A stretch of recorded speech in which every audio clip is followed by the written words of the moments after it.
Hello friends. In this video we will be discussing about the concept of passing array as an argument. We try to understand this concept by one practical demonstration.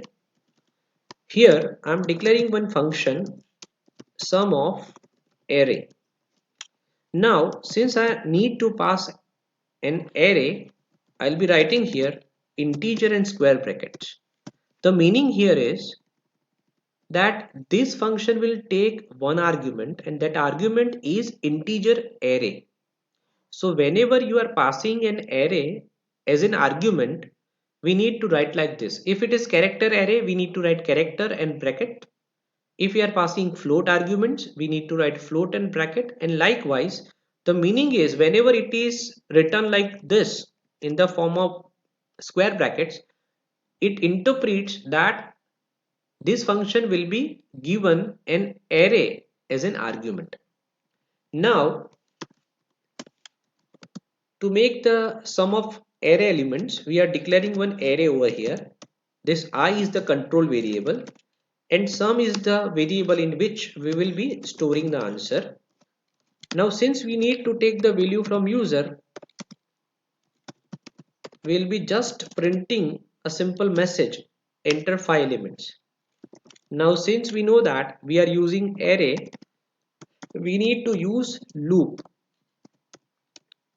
Okay, and then in loop what we will be writing, we will be writing scanf %d ampersand a of I. So likewise we can able to get the value of all 5 elements. Okay, by using this we can able to get the element of all 5 elements. Now we need to call a function. Now we know that function call, so for that I need to write the function name into bracket. When I'm passing an array, I need to write just the array name. So here my array is A of 5. So my array name is A, only the name of array. So that is A.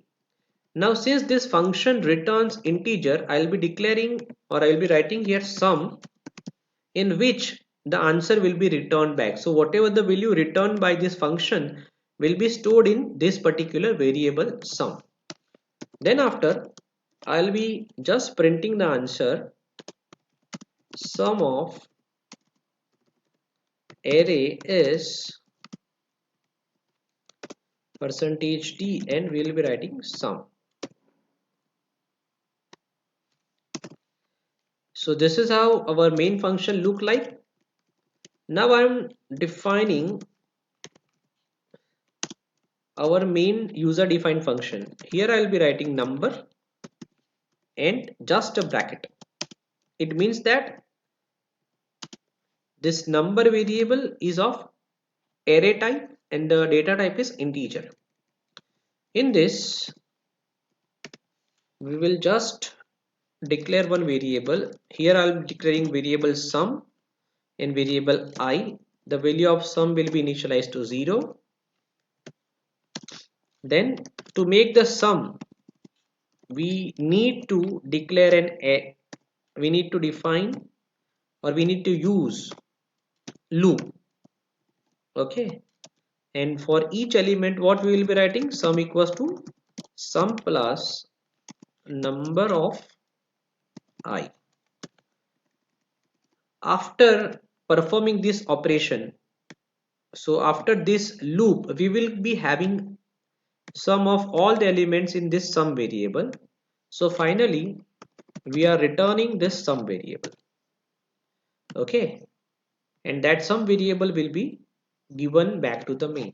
So now if we execute this code, what will happen? It will start execution from main. First of all, it will take 5 values from user. Then from this particular statement function will be called. So this function will be called so that the control of the execution will jump from this particular statement to this particular statement. The value of array, the all 5 elements will be copied in the array named as number, and then by using this particular logic we will be making sum of all the array elements, and finally the value or the answer which is stored in some variable will be returned back. So it will be returned back to the main method. So now value returned by sum of array method will be stored in some variable, and finally that answer will be printed on the screen. Now we execute this code.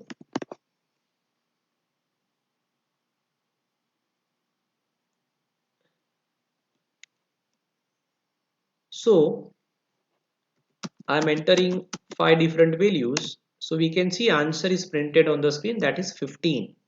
Okay. Now we have one doubt in our mind, that here in main method we have variable I and we have variable sum. The same sort of variable is there in the user defined function, that is sum of array. Now question is, this I and this I both are same or different? This particular sum variable and this particular sum variable both are same or different? So since this variable I and sum is declared within the scope of main, it is local to main function. And this I and sum is declared within the scope of this user defined function sum of array, so that it is local to this particular method or function. Now how we can ensure this? Okay, this is true. So what I am trying to do, I am trying to print address of both. I am trying to print address of both. So in main, address of I percentage u, and address of sum is percentage u. Here I'll write ampersand I ampersand sum. Okay. Now the same sort of thing I'll be writing over here. So in the method sum of array, correct? Now we execute this. So you can see I have entered 5 values and you can see the thing. So in method sum of array, the address of I is this 3 to this particular value, and in main method the address of I is this. Both are different. The address of I variable within sum of array method and within main method both are different, means both are different variables.